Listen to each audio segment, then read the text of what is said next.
ابو بکر رضی اللہ عنہ کی فضیلت۔ انبیاء علیہم السلام کے بعد امتیوں میں سب سے افضل شخص رسول اللہ صلی اللہ علیہ وسلم کے بعد پہلے خلیفہ اس امت کے صدیق اور ام المومنین عائشہ صدیقہ کے والد ابو بکر تھے، جنہیں عام طور پر ابو بکر صدیق رضی اللہ عنہ کہا جاتا ہے۔ آپ کا نام عبداللہ ابن عثمان تھا اور کنیت ابو بکر تھی۔ آپ کو صدیق کا لقب دیا گیا۔ آپ کا تعلق قبیلہ قریش سے تھا اور پیدائش مکہ میں ہجرت سے تقریباً 50 سال پہلے ہوئی تھی۔ مردوں میں سب سے پہلے ایمان لانے والوں میں سے ابو بکر صدیق رضی اللہ عنہ تھے۔ جب رسول اللہ صلی اللہ علیہ وسلم کو ان کی قوم کے لوگ جھٹلا رہے تھے، اس وقت آپ ایمان لائے اور ایمان میں سبقت لے جانے والوں میں سے ہو گئے۔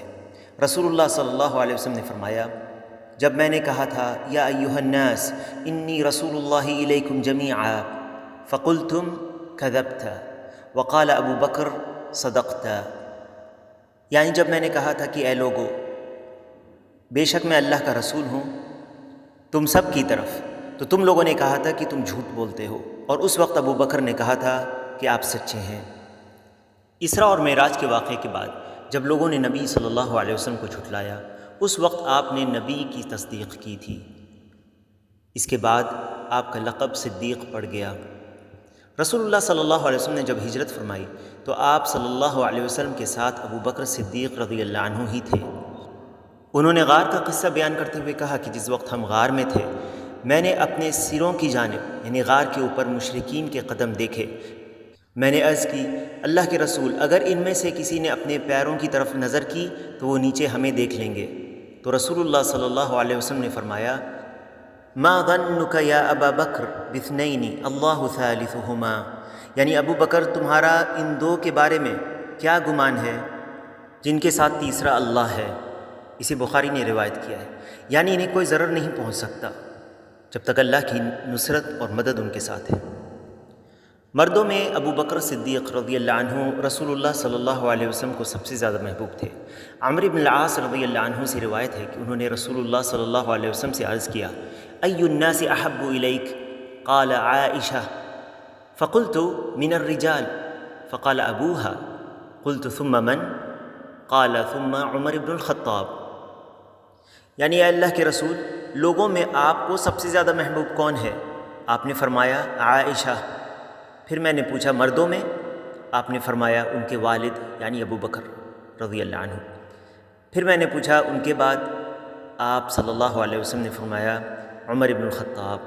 صحابہ کرام اپنے درمیان ابو بکر رضی اللہ عنہ کو سب سے افضل سمجھتے تھے، جیسا کہ ابن عمر رضی اللہ عنہ کہتے ہیں، كنا نخیر بین الناس فی زمن النبی صلی اللہ علیہ وسلم فنخیر ابا بکر ثم عمر بن الخطاب ثم عثمان بن عفان رضی اللہ عنہم، یعنی نبی صلی اللہ علیہ وسلم کے زمانے میں جب ہمیں صحابہ کے درمیان انتخاب کے لیے کہا جاتا تو سب سے افضل اور بہتر ہم ابو بکر رضی اللہ عنہ کو قرار دیتے، پھر عمر بن الخطاب رضی اللہ عنہ کو، پھر عثمان بن عفان رضی اللہ عنہ کو۔ اسے بخاری نے روایت کیا ہے۔ رسول اللہ صلی اللہ علیہ وسلم کی وفات کے بعد تمام صحابہ کا ابو بکر رضی اللہ عنہ کی خلافت پر اتفاق ہو گیا۔ اس طرح آپ اول خلیفہ راشد ہوئے۔ آپ کی خلافت کی طرف اشارہ کئی حدیثوں سے پتہ چلتا ہے، جن میں بعض حدیثیں اس طرح ہیں۔ نبی کریم صلی اللہ علیہ وسلم جب زیادہ بیمار ہو گئے تو بلال رضی اللہ عنہ آپ صلی اللہ علیہ وسلم کو نماز کی خبر دینے آئے۔ آپ صلی اللہ علیہ وسلم نے فرمایا، مروا ابا بکر ان یصلی بالناس، ابو بکر سے نماز پڑھانے کے لیے کہو۔ اسے بخاری اور مسلم نے روایت کیا ہے۔ اسی بیماری میں آپ صلی اللہ علیہ وسلم وفات پا گئے۔ رسول اللہ صلی اللہ علیہ وسلم نے فرمایا تھا کہ لوگوں میں سب سے زیادہ اپنی صحبت اور مال کے ذریعے مجھ پر احسان کرنے والے ابو بکر ہیں۔ اگر میں اپنی امت میں کسی کو اپنا خلیل بنا سکتا تو ابو بکر کو بنا لیتا، البتہ اسلامی اخوت ان کے ساتھ کافی ہے۔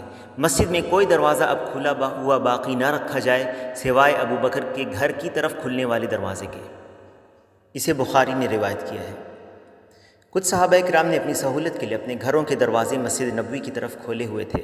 رسول اللہ صلی اللہ علیہ وسلم نے ان سب کو بند کرنے کا حکم دیا، لیکن ابو بکر رضی اللہ عنہ کے دروازے کو اس سے مستثنی قرار دیا تاکہ دوسرے صحابہ کرام سے آپ کی امتیازی حیثیت برقرار رہے۔